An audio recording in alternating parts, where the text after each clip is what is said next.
ব্রাহ্মণবাড়িয়ার সরাইল উপজেলায় একটি পুরনো বাড়ি। একসময় এটি জমিদারদের বাড়ি ছিল। এখানে তার মেয়ে রুজিনা থাকতো। রুজিনা শান্ত, হাসিখুশি, সকলে তাকে ভালোবাসতো। কিন্তু এক রাতে সে হঠাৎ নিখোঁজ হয়ে গেল।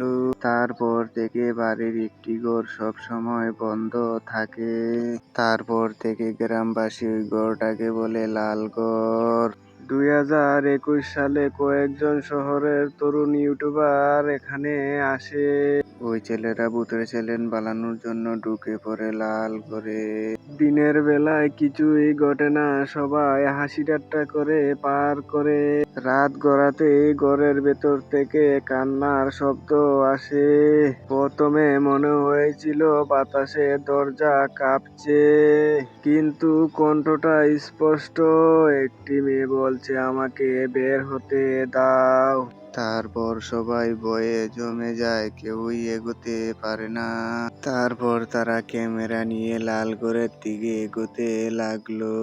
ওই লাল ঘরের দরজায় তালা ঝুলছে, কিন্তু তালার নিচে ভেজা রক্তের মতো দাগ। তারপর একজন সাহসী ছেলে হাত দেয় দরজায়, তখন পুরো শরীর ঠান্ডা হয়ে যায়। তারপর ওই ছেলেটার মুখ থেকে একটাই শব্দ বের হয়, রুজিনা এখনো এখানেই আছে।